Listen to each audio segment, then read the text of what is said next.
os movimentos de arte da época.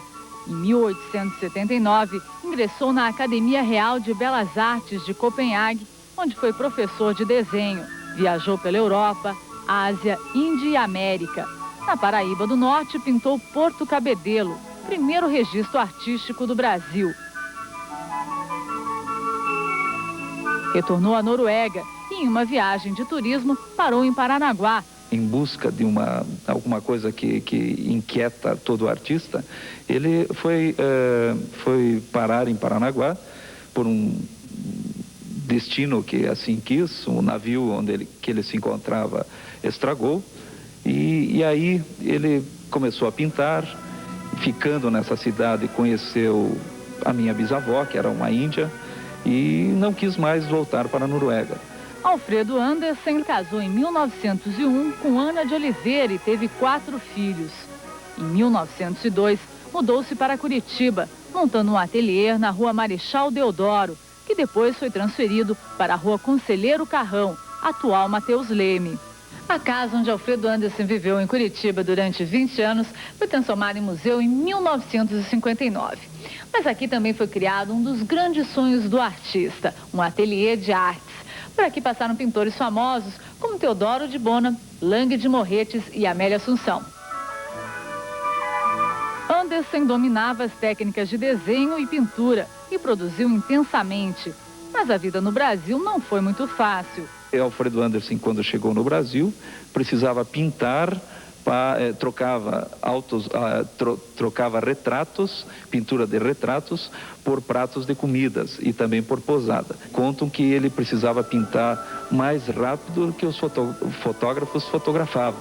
O bisneto do artista também conta como é possível reconhecer uma obra do pintor. Ele tem os seus traços característicos, principalmente nos retratos, que quando se olha ao fundo dos olhos das pessoas, se mudando de posição, tem-se a impressão que essa pessoa está seguindo você com os olhos.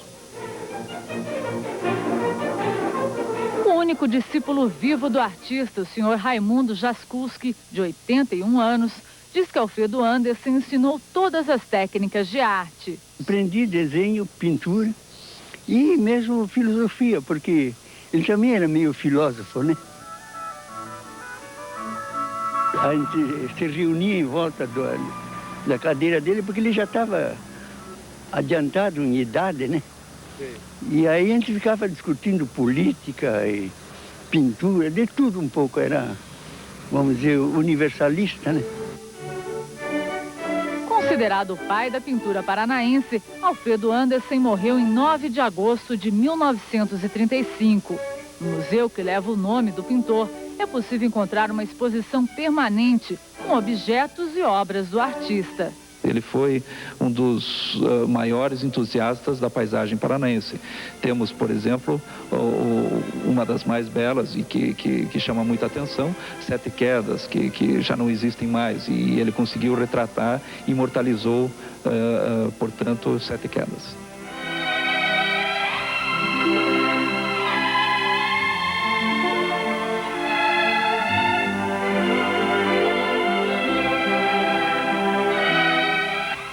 Rede para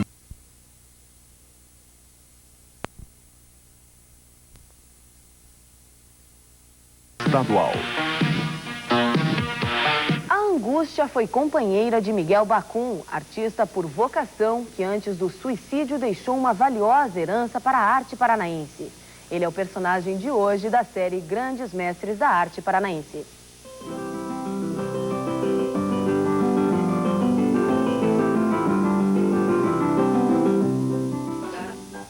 Um olhar melancólico e enigmático.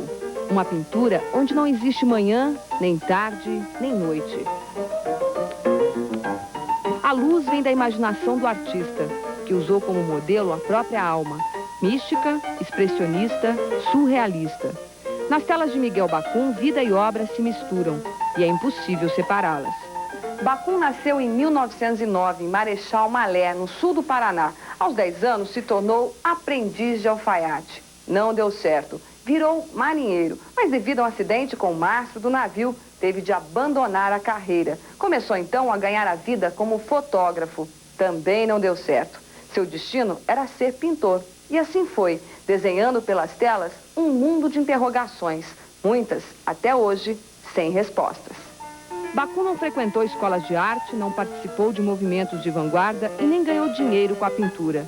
Nasceu pobre e morreu pobre, mas deixou uma herança valiosa para a arte paranaense. Alguns críticos chegaram a chamá-lo de paisagista dos arredores de Curitiba. Mas é só prestar atenção nos detalhes da sua obra para perceber que as paisagens não são apenas paisagens.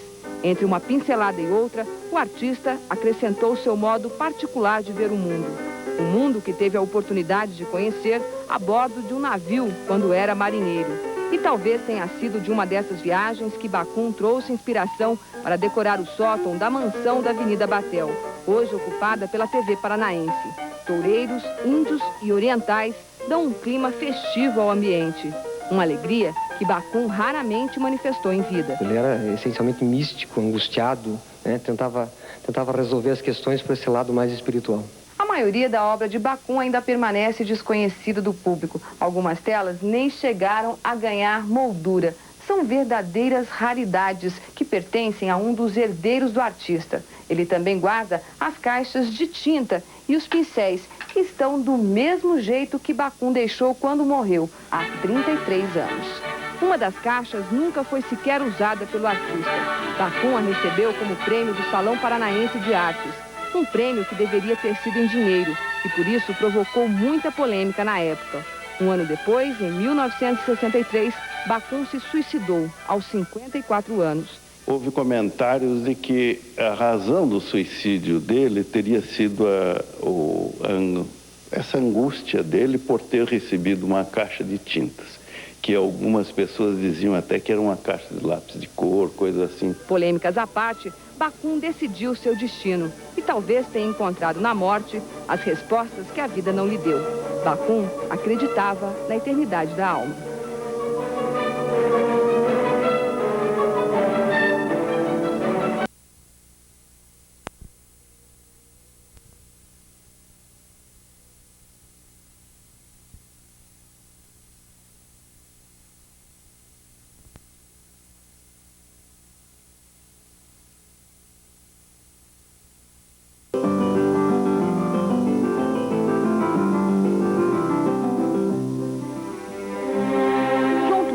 Zaco Paraná e Ervo Stenzio. Juntos eles escreveram o primeiro capítulo da história da escultura paranaense.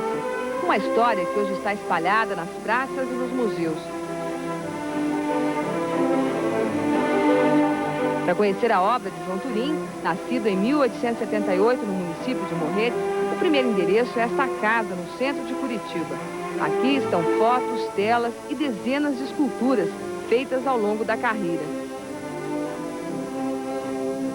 Quem cuida do acervo é Elizabeth Turim, sobrinha do escultor. Ele explorou bastante o pinheiro, os animais e os índios, que fizeram parte desse estilo paranaense. Ele era uma pessoa encantada pela natureza, tanto que todo aniversário dele ele se retirava, fugia da cidade e ia se colocar junto à natureza, onde ele disse que ganhava força e uma energia vital. Os trabalhos do artista também podem ser vistos no Memorial da Cidade, onde estão as 4 estações.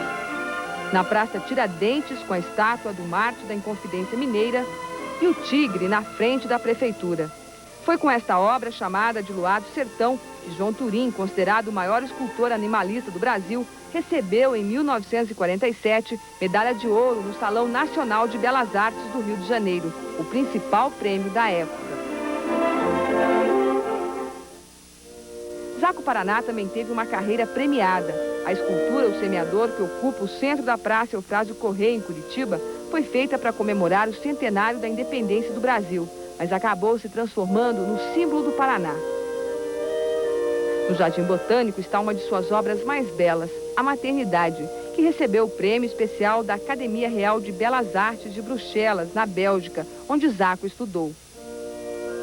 O artista nasceu na Polônia em 1884 e se chamava Jan Zack.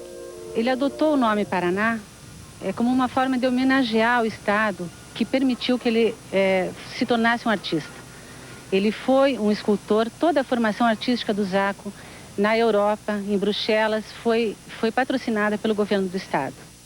O jurista René Dotti, colecionador de arte, é um grande admirador do trabalho de Zaco e possui em casa uma obra do artista, A Prece, de 1922. O seu trabalho é daqueles que se projeta do presente para um futuro indefinido. O curitibano Herbio Stengel não fica devendo nada aos colegas Zaco e Turim. É dele um dos principais monumentos da cidade, construído em 1953 para comemorar a emancipação política do Paraná.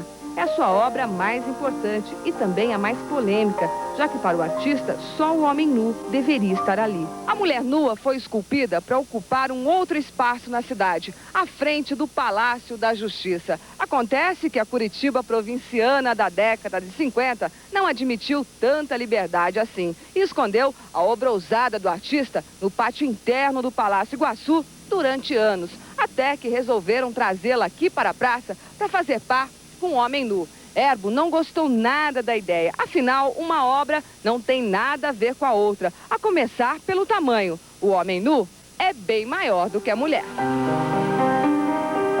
Outra mulher que teria tirado o sono do artista também ocupa um lugar de destaque no centro de Curitiba. Segundo o escultor Elvo Damo, que restaurou a estátua Água pro Morro, Herbo foi apaixonado pela modelo que inspirou a obra. Por questões de educação, ele não chegou a assumir publicamente esse relacionamento amoroso que ele tinha com essa negra. Mas teria sido assim uma grande paixão? Olha, pelo que consta, ele nunca fez nada sem uma grande paixão.